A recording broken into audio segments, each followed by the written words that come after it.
নমস্কার, আমি জলি। সবাইকে জানাই রামনবমীর অনেক অনেক শুভেচ্ছা ও ভালোবাসা। আমার বাড়িতে একদম এন্ট্রেন্সে ঢুকতেই একটা রামের সুন্দর ফটো আছে। আমি যখন অযোধ্যা বেড়াতে গেছিলাম সেখান থেকে এই মূর্তিটাও নিয়ে এসেছিলাম। তো এই রামনবমীর বিশেষ দিনে আমি ওই ফটো আর এই মূর্তিটাকে আমি নিজের মতো করে একটু ছোট্ট করে পুজো করি। আসলে যে কোনো অনুষ্ঠানটাকেই নিজের মতো করে সেলিব্রেট করাটা অনেকটাই আনন্দের জিনিস, আর সেটা আমি করতে খুবই ভালোবাসি। তো ফুল টুল তুলে রেডি করাই ছিল।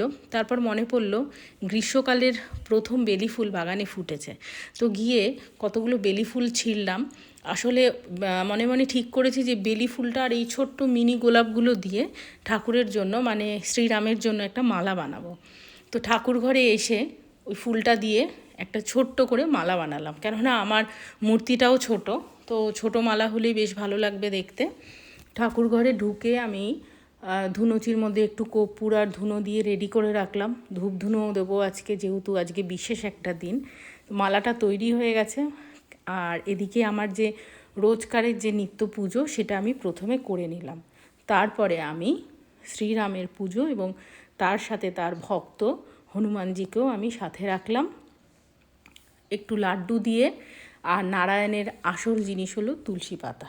রাম তো হলেন নারায়ণ, তো তুলসী পাতা, ফুল, এই একটু ছোট্ট আয়োজন করে আমি আজ রামনবমী পালন করলাম। তো আমার ঠাকুরকে কেমন সাজানো হয়েছে আপনারা যারা আমাকে অনেক ভালোবাসেন তারা অবশ্যই একটু কমেন্ট করে জানাবেন।